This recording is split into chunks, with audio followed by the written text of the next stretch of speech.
তার মানে কি চুক্তিটা হয় না এবং এটা কি সান মারিনো ম্যাচকে একটা পরীক্ষামূলক? আমরা সেভাবেই আমি বাফুফের সভাপতিকে বলেছি যে আমরা সান মেরিনোর সাথে যে খেলাটি হবে সেটি একটি টেস্ট আকারে আমরা দেখতে চাই। নায়কের মতোই বাংলাদেশে এন্ট্রি নিয়েছিলেন হামজা সমিতদের নয়া কোচ টমাস ডুলি। নিজেদের সোশ্যাল হ্যান্ডেলেও কোচকে পরিচয় করিয়ে দিতে ভুল করেনি ফেডারেশন। কিন্তু অবাক করা ব্যাপার, এখনো নাকি ডুলির সঙ্গে পাকা কোনো চুক্তি হয়নি বাফুফের। আগামী 2 বছরে আমাদের যে 16টি অলমোস্ট খেলা রয়েছে, এর ভিতরে গুরুত্বপূর্ণ যে ইস্যুটি রয়েছে সেটা হচ্ছে সাব ফুটবল। যে কোচটি এসছে তার বিষয়ে ইতিমধ্যে বলা হয়েছে যে আমরা অন টেস্ট আমরা সামনের যে খেলাটা রয়েছে সেটাকে আমরা দেখব। তার মানে কি চুক্তিটা হয় না এবং এটা কি সান মারিনো ম্যাচকে একটা পরীক্ষামূলক তার জন্য কিনে?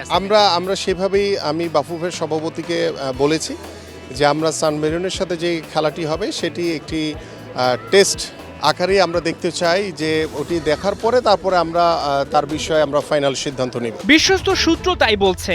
এখনো অফিসিয়ালি বাংলাদেশের হেড কোচ হিসেবে আত্মপ্রকাশের অপেক্ষায় ডুলি। অর্থাৎ যা দেখা যাচ্ছে তা কি কেবলই আইওয়াস? তবে কি বারবার কথা দিয়ে রাখতে না পেরেই চাপের মুখে এমন সিদ্ধান্ত ফেডারেশনের? অনেক প্রশ্ন, কিন্তু তার উত্তর দেবার যেন কেউ নাই। কোলম্যানের বিষয়ে আমার কাছ থেকে সার্বিক সহযোগিতা চেয়েছিল, তো সেটাতে আমি এগ্রিও করেছিলাম।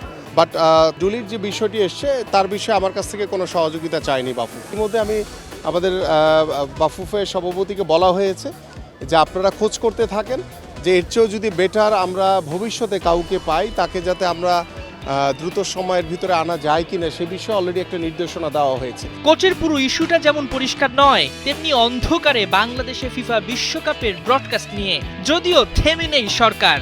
ওয়েট করছি আমরা, যে এখন পর্যন্ত আসলে আমরা স্পোর্টস মিনিস্ট্রি থেকে আমরা একটি পরিকল্পনা রয়েছে আমাদের, যে আমরা প্রত্যেকটি জেলায় আমরা বড় স্ক্রিনে খেলা দেখানোর। বাট এখানে একটি বড় সমস্যা হয়ে গেছে যে টাইমিং। হাসান সজীব, ৭১। চিন্তা করছি, এখনো ফাইনালাইজ করিনি আমরা।